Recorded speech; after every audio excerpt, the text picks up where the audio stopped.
that this gathering will boast presence, which boasts presence of acclaimed experts, will be an avenue not only to share valuable insights, but will also be crucial in providing us with concrete outcomes to rapidly expand and scale up health innovations.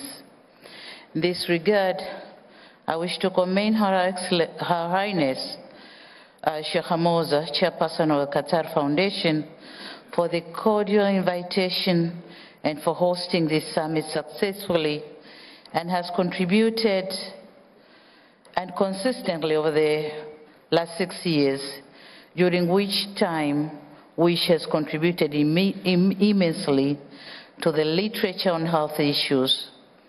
In addition, it has played a key role in influencing government policies on achieving universal health care. It is indeed something that should make all of us around the globe extremely proud. The interest of WISH of having a fair, equitable, and health globe is clearly reflected in the extensive preparatory work that has gone into this summit and at the range of experts gathered here today. I'm witnessing firsthand the enthusiasm of key global players in the health sector to drive efforts to promote healthier and equitable access to health services in order to achieve sustainable development. Certainly, today's conference is a step in the right direction, and I'm in full support of it.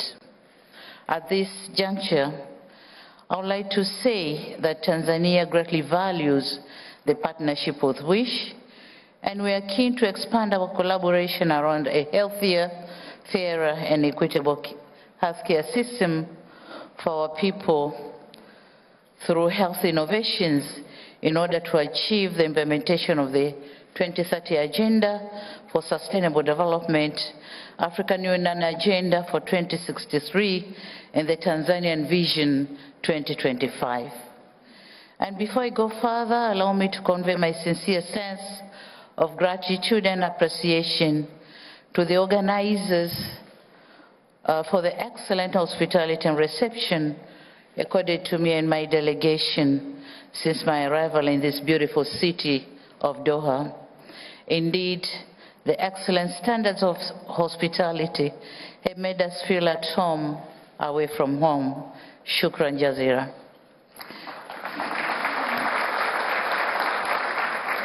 Excellencies, ladies and gentlemen, for decades now, many health systems globally have been facing an increasing demand due to changing patterns of demographic, epidemiological, and socioeconomic transitions. Globalization, urbanization, digitalization, climate change, and aging population have overstretched the capacity of health systems to attain health outcomes. The COVID-19 pandemic magnified these patterns and waged division in societies, with the impacts borne disproportionately by the most vulnerable. The old adage says, every cloud has a silver lining, and this is the case with the COVID-19 pandemic. Although it has taken so much from us, it has also given us an opportunity to write a new future that is healthier, safer, and fairer. The pandemic provides us with a worthy lesson that health is not a cost to be repressed, but an investment to be prioritized and nurtured. Health forms the core foundation of socioeconomic and political stability. The pandemic provided countries with an opportunity to enhance preparedness and progress towards universal health coverage based on a solid foundation of primary health care. It is disheartening to note that many of the developing countries did not heed the opportunity that COVID-19 provided to undertake an integrated approach, but resorted to fragmented financing, planning, implementing, and monitoring. This approach did not address the prevailing inequalities and disproportionate impact of health emergencies on marginalized and vulnerable populations. Excellencies, ladies and gentlemen, the pandemic's social and economic impacts were felt in myriad ways, making a one-size-fits-all approach to mitigate these effects working inadequately. We often overlook the fact that safe and resilient health facilities need to institute systems, procedures, and capacities that addresses prevention, preparedness, response, and recovery. Why am I saying this? Because we in the Global South have experienced and tackled epidemics in the past through local innovations. And this story was not the same for COVID-19 pandemic, as most of us waited the vaccines from the West, thinking that that can replace the good or the innovations and resolutions, local innovations and resolutions. But we forget sometimes the excellent comes in late, or miss something critical, or is over-engineered. In practice, resilient health system has to earn the trust of communities it serves. We no more ask ourselves, is it well prepared the way we know? What are the constituents of the whatever is brought into our places? So we have a lot to know before we believe on whatever is brought in our places. So what many fail to understand is that most of our countries, the pandemic did not construe the health sector, but did cut across all sectors, and thus requiring an all-inclusive, multi-sector approach. Excellencies, ladies and gentlemen, as COVID-19 is slowly easing up, concerted efforts is what is needed to match the advent of new epidemics. I wish to advocate that the spirit of multilateralism must be invoked at all times when it comes to epidemics and pandemics. The injustice of COVID-19 should not feature in future calamities. The right to vaccine equity should be a right for all, not a right for few privileged, leaving a major part of the world out of the health innovations journey. And leaving a major part of the world out of the health innovation journey is injustice to humanity. We have to heal the future. Excellencies, ladies and gentlemen, the future of healthcare sector requires improved health outcomes or innovations. Therefore, local innovators should be encouraged to develop their own sustainable path to improve health outcomes. There's also a need to increase evidence-informed guidance and policies in low and middle-income countries to strengthen health systems and improve their receptiveness to innovations. It is our collective responsibility to design and implement innovation that will improve quality of health or health services according to our circumstances and make healthcare safer and affordable to the population. Excellencies, allow me now to share some few examples from Tanzania. My country experiences in some of the health innovations that have demonstrated impact to the population.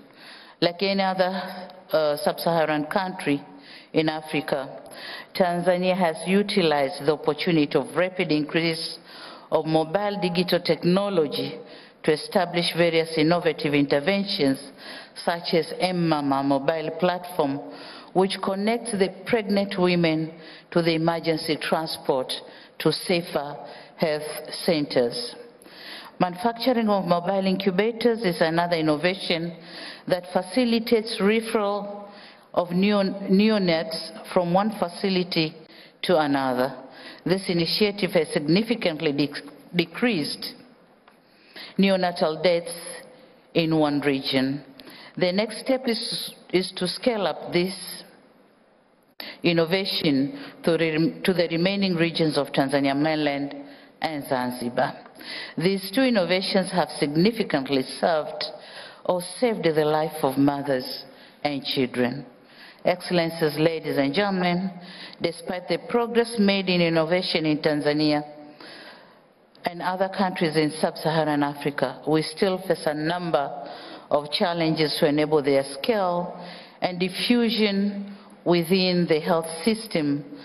Such challenges include lack of skilled human capital, infrastructure, and funding to facilitate scaling of innovations, among others.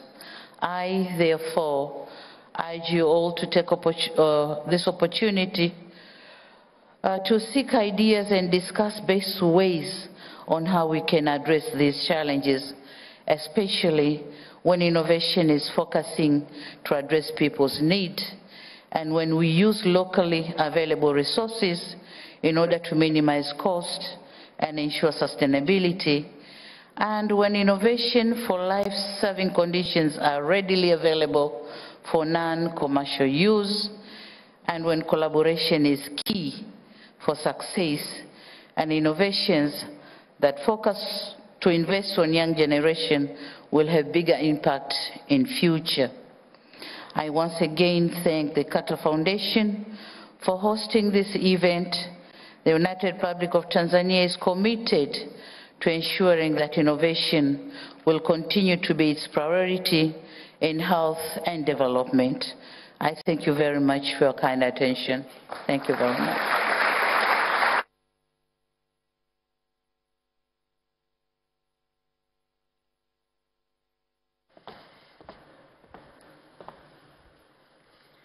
Thank you so much, President Hassan, for those powerful and important words.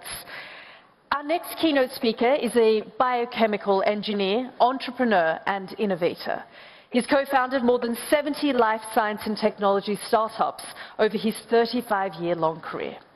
He's the co-founder and chairman of the board of Moderna, whose mRNA vaccine for COVID-19 has saved millions of lives. And he's the founder and CEO of Flagship Pioneering, a company that creates bioplatform companies to transform human health and sustainability. Please join me in welcoming Dr. Nubar Afeyan to the stage.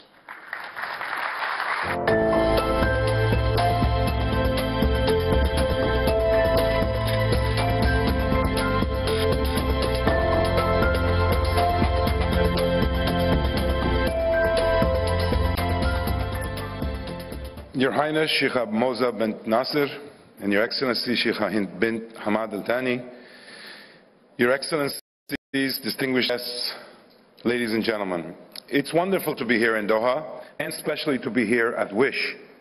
Gatherings like this spark the conversations and commitments that can bring about the healthcare future I think we would all like to imagine. One in which good health is the norm and experienced equitably across the globe. One in which disease is preempted and prevented well in advance of its debilitating effects. As the saying goes, adding years to life and life to years. And one in which pandemics are stopped in their tracks before they start. I think we can all agree that we would wish for that and more. Now I'm going to ask you to join me on a journey of imagination today, using what, in my view, is the biggest mental faculty we have innately as humans. Because our particular moment in time requires imagination, every bit as much as it requires ingenuity, resilience, diplomacy, collaboration, and hard work. I hardly have to say what imagination can do when put into action here in Qatar. Seeing the country rise during the past decades is a very good example of how large leaps can be made as a result of highly imaginary plans, the right resources, and execution. While we may be approaching an endemic stage of COVID-19, we've lost to this virus more than 6 million lives officially, and more than likely over 22 million lives if you include the unexplained deaths during the period that COVID has been around. And I believe we remain unprepared for future pandemic threats. Add to this the war in Ukraine with its far-reaching impacts, driving up prices in global food, energy, and fertilizer markets that increase the cost of living to levels not seen in more than a generation. Inflation worsening even further by extreme weather events like climate change. And all of that factor into converging to stoke social unrest and tensions that tear away at the fabric of a just and peaceful society. Now, imagination may seem trivial in the face of these challenges, and you may even consider it particularly strange that a scientist is willing to talk about fantastical imagination when in fact rigorous scientific inquiry seems to be at direct opposition to such fantasy. At my company, Flagship Pioneering, we think of these things as indivisible. In fact, we believe most big leaps and breakthrough science have their origins in imagining a future scientific possibility beyond what seems reasonable, and then subjecting that to the idea of Darwinian evolution, Darwinian selection pressure. This union of imagination and rigorous science work together in a future backwards process that reveals whether a previously unimagined possibility, what we call today impossibility, can become a viable reality. Critical to this process is learning learning to resist the urge to discriminate against these far-flung ideas, creating space for us all to feel comfortable positing and defending seemingly silly, crazy ideas, because they in fact are the seeds to the next generation of innovation. I am founder and CEO of Flagship Pioneering, a company of professional innovator and entrepreneurs that conceives, creates, resources, and develops first-of-their-kind bioplatform companies to transform human health and sustainability. Every single flagship company, and we are now on number 91, internally generated life science companies, begins with an imagining, specifically a what-if question.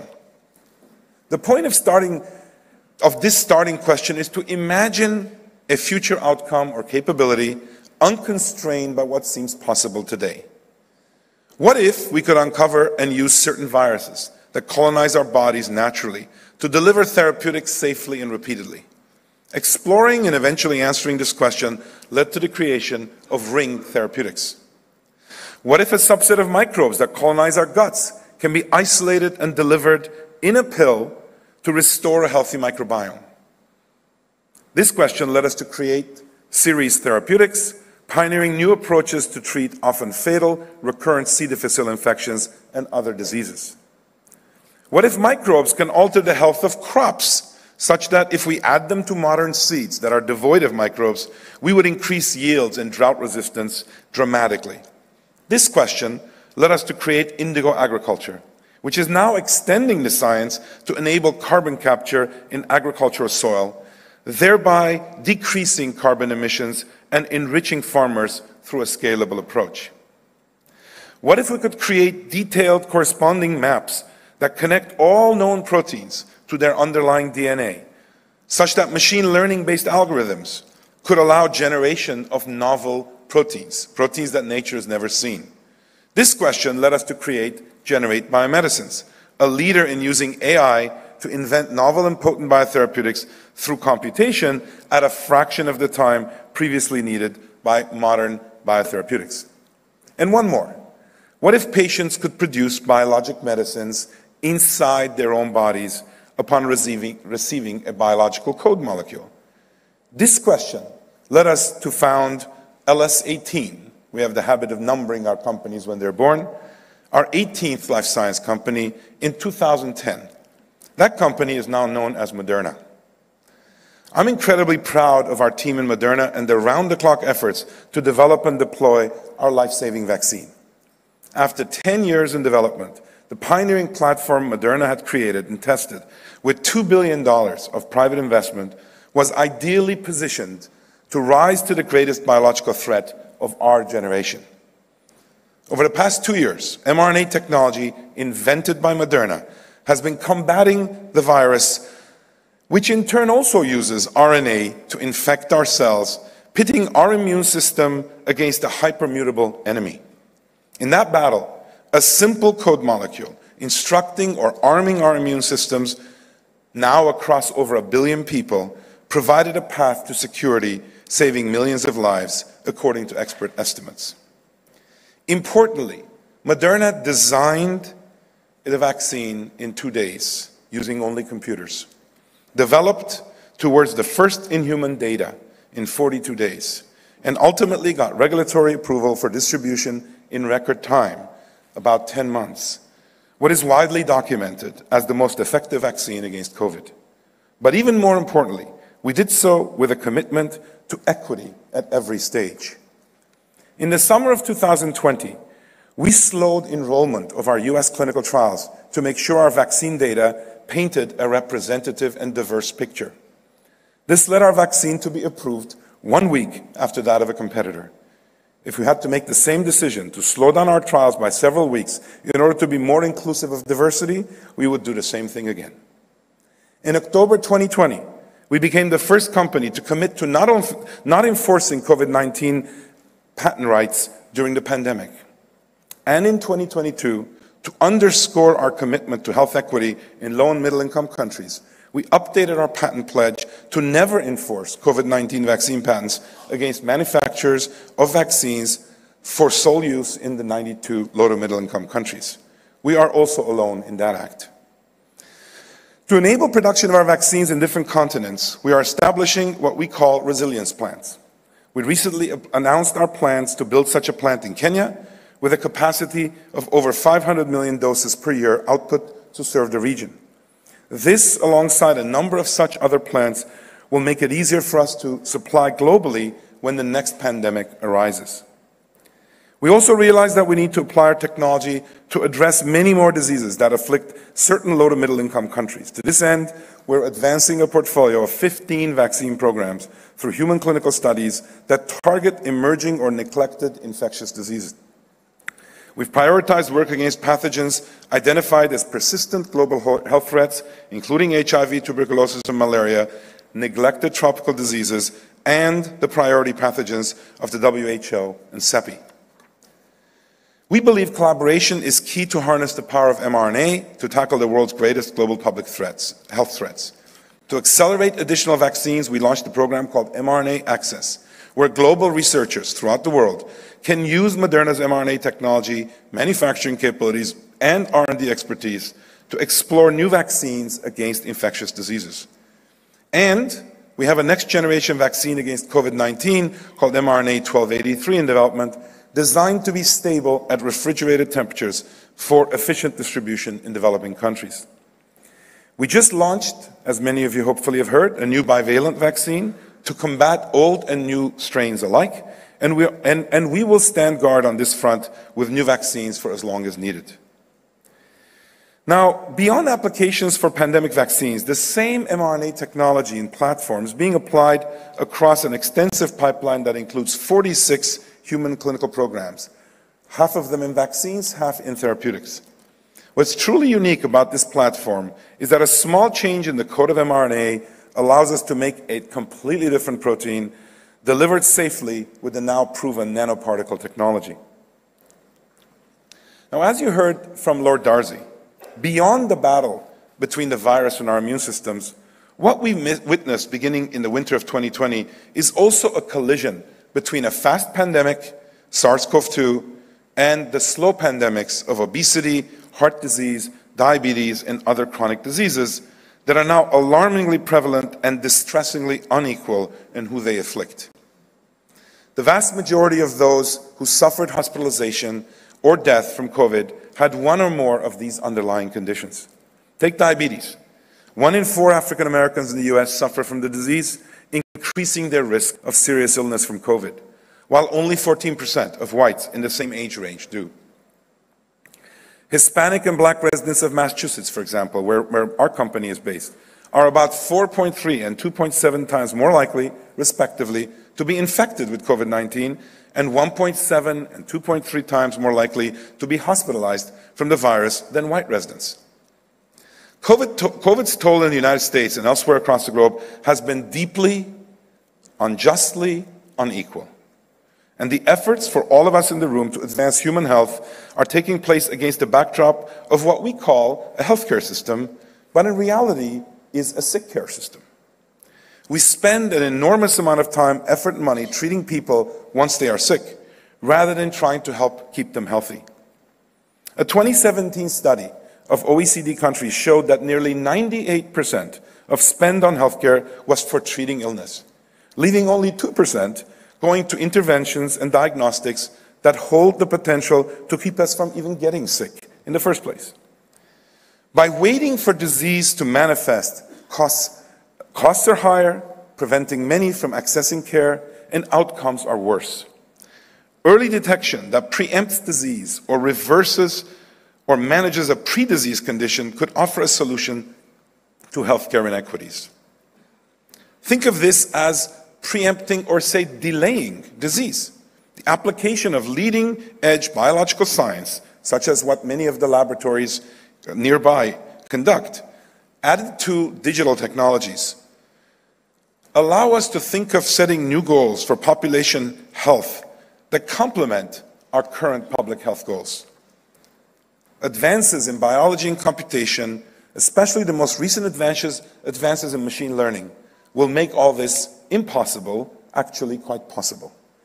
The same science, the same type of interventions, the same biomarker discoveries being deployed once we are sick can be put to use upstream of disease. We must decide to secure our health instead of resigning ourselves to getting sick and only then receiving treatment. We have all the tools to work back from this future possibility and make it a reality. We must only summon the will. Our goal should be to direct the molecular understanding and precision tools we've been developing to treat late-stage disease towards pre-disease. Can we think about eradicating, which means literally pulling up by the roots, disease? We've done this in certain cancers, many viral infections. Why can't we do it with many more? We just witnessed what disease prevention at the population scale can lead to in the form of the vaccine. And we know what treatments to diseases can do through pharmaceutical agents. But what we have yet to broadly realize is the practice of eradicating a specific disease before it takes hold. This, to me, is what we wish for. This is what we imagine for the future. We call this space preemptive health and medicine. I want to close by bringing you all along on a new exploration, calling on your imagination once again to ask with us some what-if questions. What if our governments took responsibility for securing our health the way they are responsible for our physical security through our national defenses? What if we could catch disease very early and use treatments that delay or completely derail it? What if we could detect the precursors that precede most diseases and then intervene or preempt them before they advance? What if we could measure our antibody levels at home, evaluating our risk and planning accordingly, especially when contagious diseases are highly present? What if we could design a global pathogen shield, developing vaccines for viral variants that have not yet emerged? You might think that's impossible. It turns out that you can pretty well predict the next variants if you have the computational capability. What if we could computationally specify potent antibodies, just through using a computer, designed to bind the most immutable parts of a virus so that we could very quickly arrest the virus's infection? What if we could, from a very small draw of blood, detect precancer activity in our cells as well as the tissue of origin of a precancer? Yes, preemption could even make an impact on cancer. Imagine a world in which most cancer is detected at stage 0. If you were to be diagnosed with cancer, I'm pretty sure you'd want to be told that you have stage 0 cancer, which means it's not manifest anywhere except through molecular characterization. You are moving towards that condition. Our company, Harbinger Health, aims to create this future with its distinctive approach to liquid biopsy. In the future, cancer diagnosis will become more like cardiovascular disease, we believe, a serious but manageable health problem to be addressed rather than a life-altering event caught too late. Once your imagination convinces you that there is vast impact to be created and tremendous value that will result, it's easier to summon the courage and conviction to put the imagination into action. I believe all of this is possible and even desperately needed. We can forge a future together where humankind is liberated from many diseases. This transformation is not only an opportunity, but a moral imperative, giving us the tools to extend lifespans, but even more importantly, health spans for all. Thank you very much.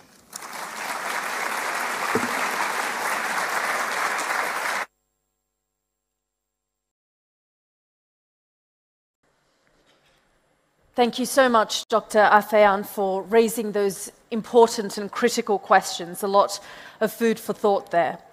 Now, throughout the next 3 days, you have numerous opportunities to engage with this year's summit and its contributors, whether you're joining us online or whether you're present here in the room. This year's innovation competition finalists, some of whom you heard from prior to the start of the opening, can also be found at their booth in the WACOD Startup Zone, and you can also watch them pitch the exciting innovations they're launching to address areas of need on the QDB Spotlight stage during break from the main sessions. And should you want to briefly escape the action here, then you can check out the newly introduced Zulal Wellness Lounge. We'll also host a number of informal Agora sessions where a moderator and expert will engage with the audience around topics such as whether we've actually learned anything from the last pandemic or whether we're mindlessly heading into a new one. And of course, we'll have an array of panels, keynotes, and conversations focused around this year's 4 key themes: the COVID-19 legacy, sport and health, disability, and wellness. Now, on that note, I'm delighted to welcome to the stage the participants for our first panel on building health-resilient systems. If you could please join me up on the stage.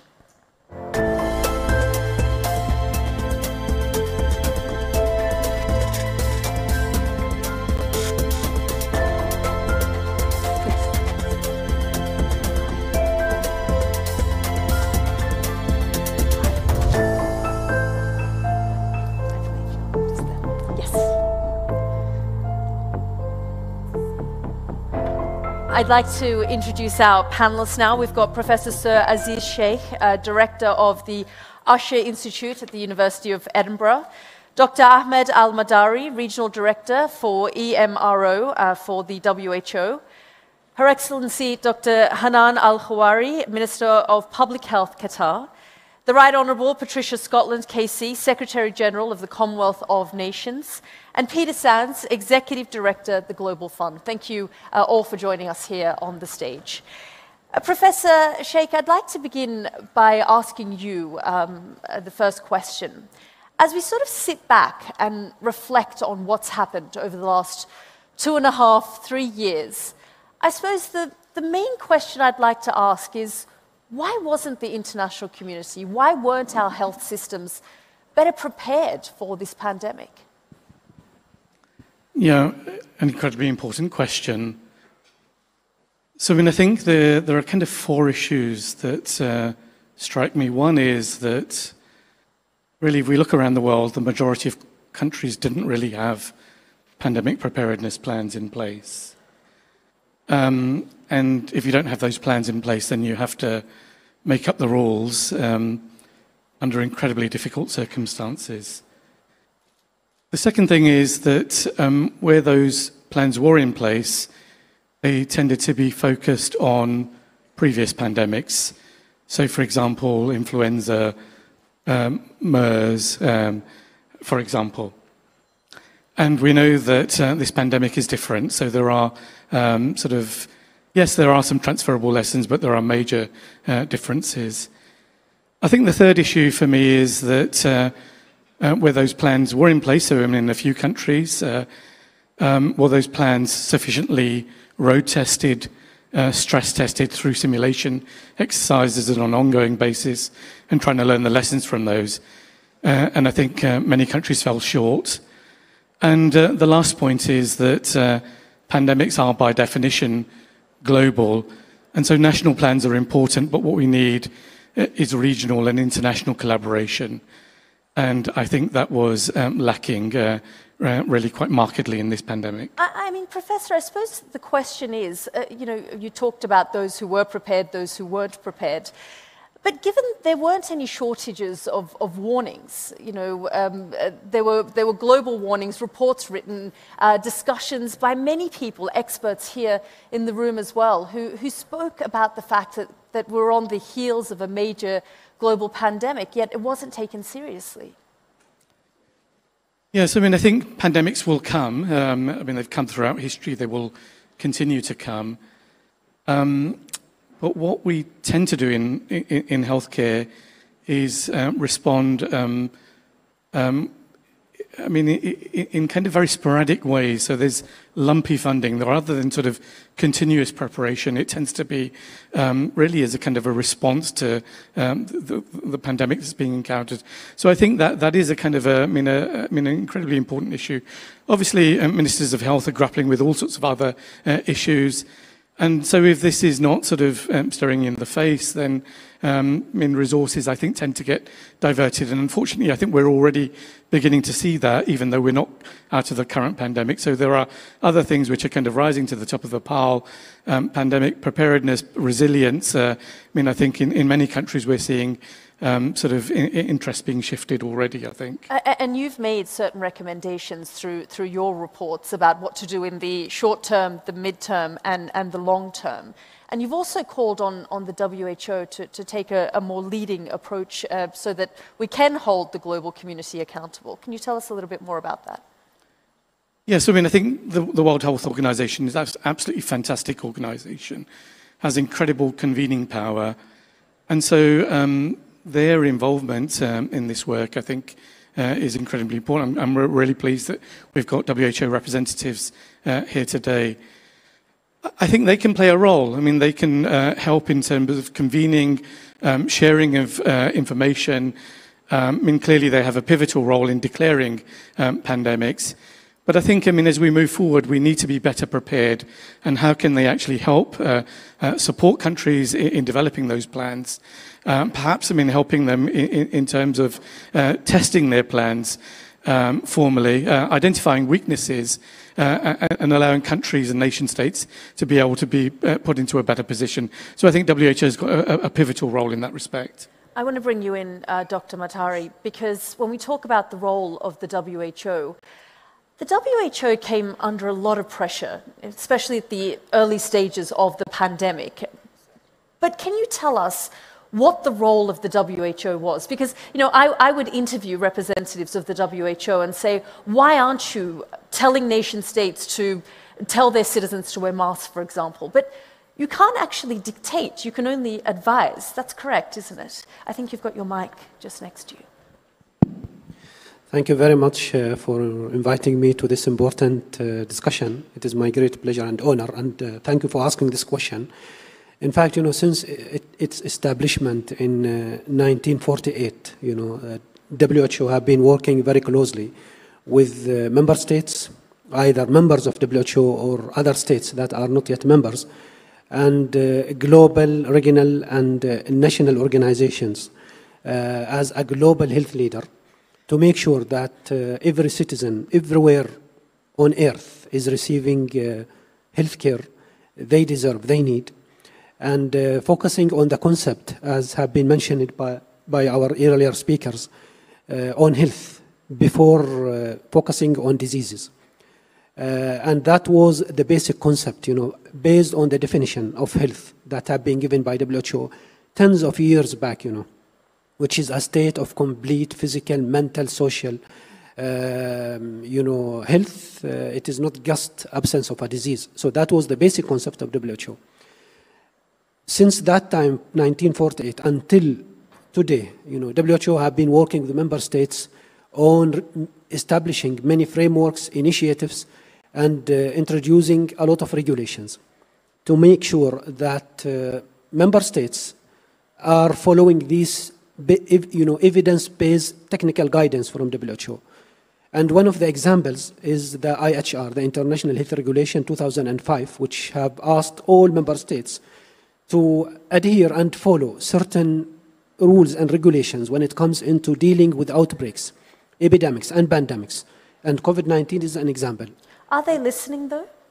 That is the main point, in fact, and that's why after COVID, member states have all agreed, based on consultations from technical bodies, that there has to be, in addition to this IHR, which is not a binding principle, by all member states, it is not a legal sort of constitution, to make it legal and to make it a binding responsibility by all member states. Whenever there is an outbreak, they are forced by law to follow that sort of rules and regulations. Are you confident, though, that that will be put in place? Because we did see so many countries go their own way. Yeah, I am glad now that we have reached that sort of level of thinking. And that's why, in fact, we have established, based on member states' recommendation in our last meeting, the Intergovernmental Negotiating Body, which is looking at that missing part, as you said, the legality of whatever rules and regulations WHO produce and member states need to follow. And I'm really very pleased that we have reached that stage. Now this intergovernmental negotiating body is supposed to submit a report next year, but it is supposed to submit the final report by 2024, so that all member states will follow, and it will make it more legal. Whatever we agree in the World Health Summit, meetings, member states legally are responsible for following it up.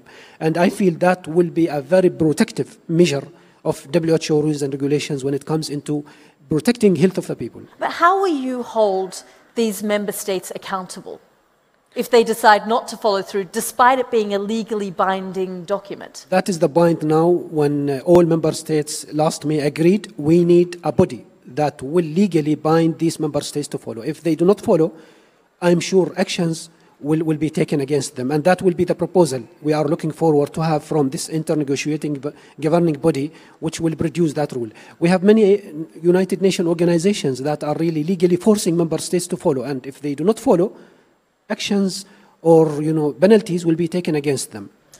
I'm just going to call on the Right Honourable Patricia Scotland. I'm curious to know what you now know that you didn't know then in terms of the pandemic. Well, I think one of the most important things we know is that none of us can do this on our own. You'll know that the Commonwealth is 56 countries, that's 2.5 billion people, 60% of whom are under the age of 30. And we had identified that it was likely that we would be hit by a pandemic before 2020. In 2018, we started to look together at the inequalities that were already present within our health systems.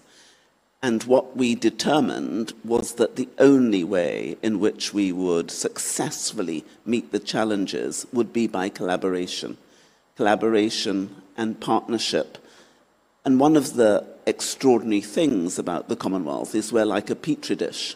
We have some of the largest countries in the world. India is 1.4 billion, but yet we have the smallest and the most vulnerable. Countries like Nauru and Kiribati. Nauru has 10 to 11,000 people. And so we understood that if we were to succeed, we had to create a system which would leave no one behind. But did it? Did it work? It did. Well, it did in part, but I think we need to be frank with each other. I've said this on a number of occasions. We all may have been in the same storm for this pandemic, but we were definitely not in the same boat, because the inequalities that have been spoken about this morning were real. There were countries in our Commonwealth who had total coverage in relation to the vaccine. And those countries are 57%, but then 37% of our countries had no vaccination at all. And some countries, even today, are only 4% coverage. Now that inherent inequity is something which we can, if we choose, do something about. We have 42 small states in our world. 33 of them are within the Commonwealth. They are less than 20 million people. Had we chosen during the pandemic, we could have vaccinated those 20 million people within 2 days, because we were vaccinating 20 million a day. Why didn't we? Why did they get left behind? Well, that's the question we have to ask, because when we are looking at what went wrong in the last pandemic, we have to make sure it never happens again. If you look at those 3 regions, they were the small states in the Caribbean, the small states in the Pacific, the small states in Africa and the Indian Ocean. Had we chosen as a global community to vaccinate those people, you would have had 4 regions which would have been free. We chose not to. And we chose because we didn't see, we didn't understand. Well, now we do. And do you think that the Commonwealth, though, could have come together a bit more, that India could have potentially provided, or countries like Australia could have assisted some of those smaller nations? And we did. We were the first Commonwealth Health Minister group to get together in the margins of the WHA. We set up a COVID-19 action group specifically for this. And we've now agreed with the WHO that we will have a plan of action, not just in relation to this pandemic, but all the issues that are coming. We have learned an awful lot. We used, with great effect, the Commonwealth networks, whether it was doctors, pharmacists, nurses, and together we demonstrated the power of the collective. And I really do want us to emphasize, if we choose, but it's not a question of waiting for others. We individually must choose partnership, and we in the Commonwealth are doing that. And I think what was said just a while ago is really important for us to remember. Everything is impossible until it's done. And there is so much we can make possible if we choose to do it. I think I've been told, and every innovator in this room who's ever wanted to do something new has been told they're crazy. You have to be crazy to make a difference. I think I've been told I was crazy since I was 5 years old. Why? Because I've always envisaged how the world could be, as opposed to how the world is. And we need to be very clear. We can do this if we choose. We have not chosen, so let's choose now. Thank you for those inspiring words. Dr. Khawaria, I'll come to you, because in terms of lessons that have been learnt, Qatar's health system and its resilience, have you made fundamental changes in the way you do things and the way in which Qatar now operates? Thank you very much. First, I'd like to say that I'm really glad to be here with you today, as building strong, resilient health systems is a topic that I'm really passionate about. As we saw during this pandemic, when health systems are overwhelmed, the whole society is disrupted. And therefore, investing in health systems and building their resilience is not a cost, but it's an insurance. And we need to collectively build this insurance.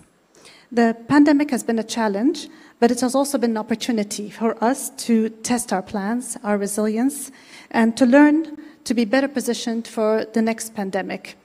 As you know, Qatar did remarkably well during the pandemic. Our balanced approach meant that we were able to limit the impact of the pandemic on individuals and on society as a whole. We kept our population safe. We had a fairly active economy. Our children received education online until they could physically go to school. And despite high community transmissions, Qatar has the lowest case fatality in the region and the lowest, amongst the lowest in the world. We have also contributed to the global scientific understanding of COVID infections and vaccination through our scientific publications in respected journals. And due to the wise leadership of His Highness Sheikh Tamim bin Hamad Al Thani, we are fortunate to have more lessons to share with the world than lessons learned in the case of this pandemic. So let me start with some of the lessons that we have to share. First, Qatar has focused over the last decade on building health system infrastructure and our national resilience to emergencies. This investment has paid off. During the pandemic, we were able to rely on our strong healthcare system to respond to the challenge and flexibly adapt our plans to the changing needs in terms of creating bed capacity when needed, creating critical care space, creating additional beds when needed, and to go back to normal capacity when things went back down. Our emergency plans ensured that we had sufficient essential medicine and stockpiles in Qatar to ensure that we kept our population and our staff safe. And we adopted a whole government, whole society approach, which meant that we were able to work across sectors and reach out to individuals. A resilient health system cannot function without the involvement of the population and their participation and support. And our universal health coverage and free access to care meant that everyone in Qatar had equal access to health, access to health regardless of social and economic status. And our strong primary care network meant that we were able to roll out a massive vaccination campaign within a few days. And our investment in our integrated information systems and our digital health solutions meant that we were able to reach our patients wherever they were and to monitor their COVID and health status in general and analyze the data centrally and reach out to them with better care. And in a period when little was known about the vaccine, we approached it from a very scientific approach, and science informed our plans and our decision-making, and we shared with the general public what we knew and what we didn't know at every step. And finally, our investment in the training and development of our workforce meant that they were ready to face this challenge. But there's, of course, a lot of lessons to learn, and we continue to refine our plans and protocols, and my colleagues will share in the sessions over the next 2 days some of the details of what we are doing to continuously update and review our plans so that we are better prepared for the next pandemic. But if you allow me, I'd like to highlight 3 global opportunities that we together should invest in to ensure that our health systems are resilient and that globally we are much more resilient to any future public health emergency. First, as my colleagues said, pandemics do not respect borders, and we must work together to build our collective global health resilience and make collective efforts to remove all social determinants of health across borders. We saw from the independent panel review that was co-chaired by her Honorable Helen Clark that we collectively did not succeed. It was actually a very damning report. We collectively failed, but we individually have done a great effort. So we need to invest much more on our collective effort. And Qatar, through its government arm, the Qatar Fund, and its charities, invests heavily in global healthcare resilience at individual country level, but also globally at the WHO and UN agencies. Second, previous pandemics did not address sufficiently, or previous pandemic plans did not address sufficiently the role and social responsibility of individuals. Her Highness eloquently said that in the opening remarks, that individual society responsibility and individual responsibility is really important. And we saw that in COVID, where we did not take our society with us. We had bigger challenges to implementing COVID measures. So the role of the individuals and the social responsibility of the individuals need to be better planned in future pandemic plans. If I can ask you, Doctor, what is the biggest takeaway for you personally from this pandemic?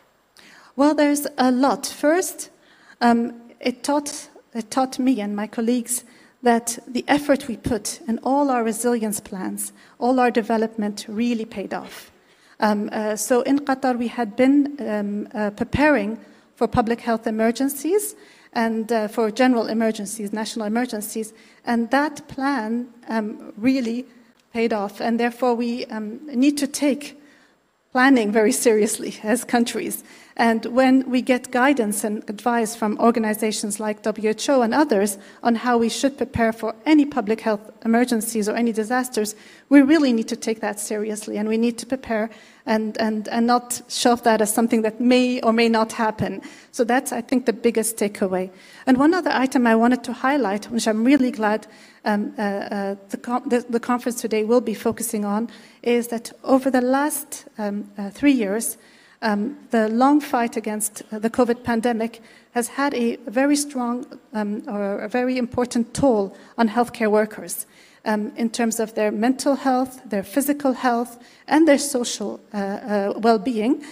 So I'm really glad that the conference tomorrow will be focusing on the mental health care of workers. Thank you, Dr. Al-Khouari. Before I come to you, Peter, I just want to show our audience a recent Wish YouGov survey of healthcare practitioners from 6 countries and the results of that, just on the back of what Dr. Al-Khouari was saying. Now, this group, once we get it up there, highlighted a lack of financing, insufficient staffing, and lack of leadership as the 3 top factors preventing health system resilience.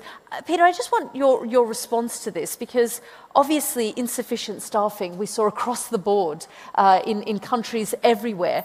But what I also find really interesting here is the lack of leadership that, you know, in order to, and we heard President Hassan say, in order for populations to succeed, they need to have trust in their health systems, and part of that is leadership. Thank you. Well, let me start just by saying it's a great honor to be here, and I want to acknowledge the leadership and contribution of Her Excellency and Qatar. Before I get to the question about sort of insufficient staffing, health systems and so on, I just want to make one basic point, which is that I think if we try and solve the problem of pandemic preparedness as if it's a siloed part of the health system, we're dooming ourselves to failure. It's not going to work. Because, frankly, people aren't going to be interested in investing over the longer term in something where success is defined as nothing happening. We've seen it again and again and again. It runs out of steam. We've got to get smarter at simultaneously delivering things that people care about now, i.e. saving lives, reducing infections on diseases that exist now, while building that resilience against future threats. And that's not just a theoretical aspiration, it's absolutely doable, because when it comes down to it, it is the same health workers. It's the same laboratories, it's the same supply chains, it's the same clinics that fight the existing diseases as fight the new threats. And so and we saw that with COVID-19 actually.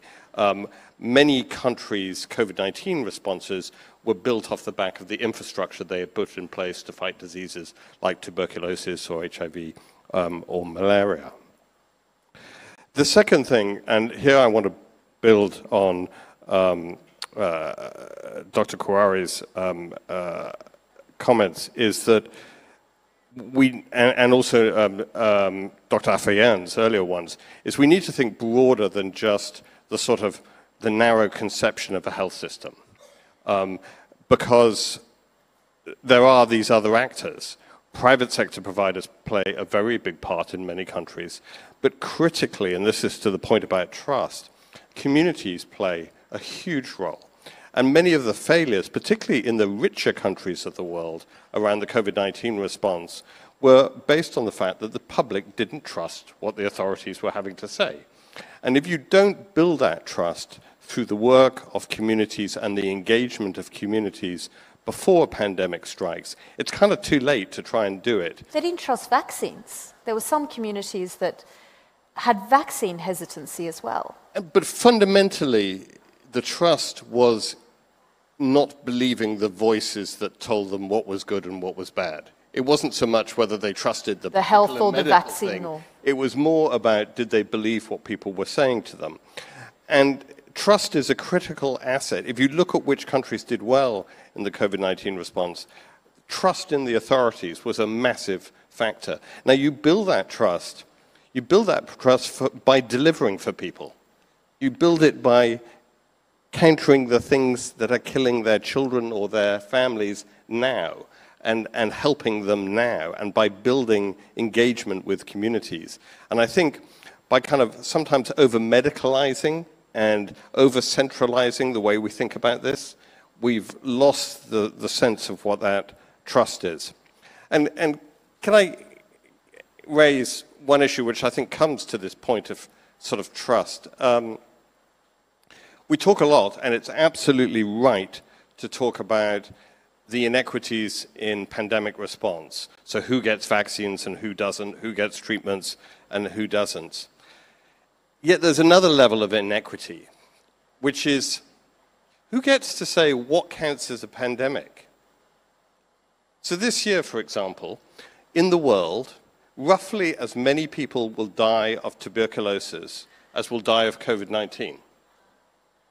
Yet, when you think about how much we're investing in COVID-19, in the R&D, in the political capital around it, versus what we're investing in tuberculosis, I'm afraid to say there's just no comparison. And when it comes down to it, that's because the people who die of TB are the poorest. They're the marginalized. They're the ones without voice. So when we, and you know, the same was true of HIV/AIDS. For a while, we called it a pandemic, and then when it stopped killing people in rich countries, we kind of changed the terminology.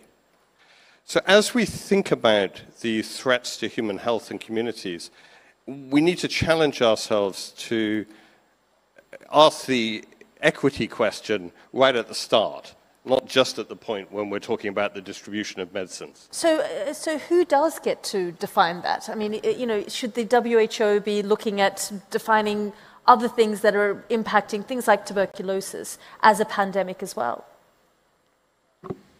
Yeah, in fact, I mean, according to the system WHO follows when it comes into labeling such diseases as either a simple outbreak or epidemic or a pandemic like COVID-19, there is a group of technical experts from around the globe. They meet, they look at each individual sort of outbreaks based on the scale, based on the numbers, based on the fatality, the transmissibility of the disease, and based on their expertise, they provide a sort of guidance to the Director General. And then based on that guidance, the Director General will also look at certain key issues and areas. Then he will declare this is a pandemic, or it is an epidemic, or it is just a simple outbreak. But I fully agree with the point that you have raised. You know, when we look at the number of deaths due to COVID and the deaths that are due to non-communicable diseases, for example, cancer, TB, communicable diseases, TB, HIV, diabetes, hypertension, it's really far, far away than COVID. But the worry that COVID is a communicable disease, it was transmitted in a very fast manner between nations in no time, compared to, for example, TB, compared to HIV. So that's why mentally we look at this group of diseases differently than looking at outbreaks like COVID, like SARS, like MERS, for example. And that is the point I think experts, they need to come together and agree on the turning point and when it comes into labeling diseases and outbreaks. I just want to finally bring you back in, Patricia, Scotland. Do you worry that we're, as I mentioned there in my remarks, mindlessly walking into the next pandemic without actually heeding any of these warnings, without learning the proper lessons from the last 3 years, and we may find ourselves in a worse off situation next time? Are you worried when you speak to people, when you go and examine these health systems, when you speak to leaders, that we're just not doing enough, fast enough? No, I'm not worried, I'm determined. Because if you look at what has happened,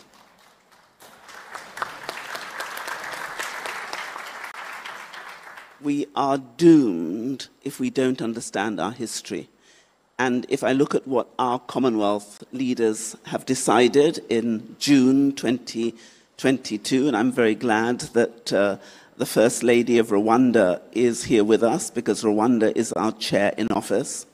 We have, as a Commonwealth, committed ourselves, heart and soul, to making sure that our response to this health issue is preventative, it has solidarity, and we are going to work absolutely to make sure that we learn the lessons of the last pandemic. But it does mean that we have to replenish the fund, which has gone up but hasn't gone up enough. It means that we have to work together, not just countries, but also civil society, foundations, all of us. Because if we fail to do that, we will not be able to meet the challenges of the future. And if you look at prevention, absolutely right. If you look at children, and we haven't mentioned a silent pandemic, one of the greatest silent pandemics is violence against women and girls. 1 in 3 women and girls will be affected. That's a silent pandemic we need to address. If we look at who was most disadvantaged, absolutely right, those with pre-existing conditions.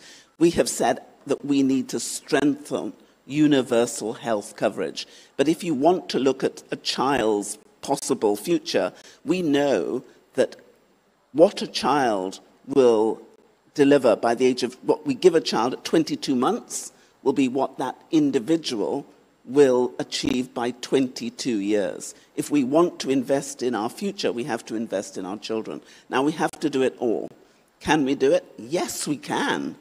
We just can't do it on our own. And the one thing that COVID told us was that we are one humanity, and that what affects one of us affects all of us. And if we haven't learnt that COVID was no discriminator of people, didn't care if you were black, you were white, you were religious, you were non-religious, wherever you were geographically, Mr. COVID, as I call him, came for all of us. And we, the world, have to defeat him. And if we choose, we will. And wish is one of the great ways of us coming together, looking at innovation, looking at what works, looking at what does not work. And that is what we are doing in the Commonwealth. We're sharing our expertise. We are working out what works, what doesn't work, and we are determined to be the difference we need to make in this world to end it. Let's not make any mistake. It's in our hands. There's no point in us looking at someone else to do it. The people on this panel, the people in this audience, we are charged jointly and severally to change our health dynamic. We have the intelligence, so let's do it. I want to end on that inspiration, positive note, but I wonder how confident you are that is. You say these inspirational words, and there are so many experts in this room who are tirelessly working, discovering vaccines and changing systems. But is that filtering through to the political leadership that we have? Well, this is about partnership. So let me tell you what we in the Commonwealth have done. We have a partnership with the UN. We have a partnership with the WHO. We have a partnership between all our 56 countries. We are having a partnership with anyone who will partner with us, foundations, all of us, because we know that there's no point in having 197 different plans. We need one plan. And what I have said to all those who wish to partner with us is use us. We, the Commonwealth, are a petri dish of the world. You can see yourselves reflected in us. If you partner with us, if we come up with the solutions, just like those who found us the wonderful vaccine, it was 10 years' work. It may have taken 2 days to do it, but it had the 10 years. We need to put that in now. So I am refusing to accept this cannot be done. It is not impossible, and we can do it. But what I do know is we have to choose to. So I am celebrating my 56 leaders who are saying they are going to do this. And I would ask everybody else, please join us. Thank you. And on that note, I'd like to end this session on an incredibly inspirational note and a call to action. That also brings to an end our opening ceremony. If we can ask everyone to go downstairs for breakfast, and of course, you've got the Innovation Hub there as well as the gallery. Thank you so much for joining us here for the beginning of WISH 2022. Thank you so much. Thank you. Thank you very much.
Jiamini leo, chekecha mkwanja na ushinde hadi shilingi milioni 1 ndani ya siku 90 kwa kujibu maswali rahisi kupitia simu yako. Chekecha shilingi 100,000 kwa washindi watatu kila wiki na shilingi 10,000 kwa washindi watatu wenye points nyingi kila siku. Jiunge na huduma ya chekecha mkwanja kwa gharama ya shilingi 300 tu kwa siku. Kujiunga, tuma neno chekecha kwenda namba 15914. Jibu maswali na ushinde! Vigezo na masharti kuzingatiwa. Vodacom, pamoja tunaweza.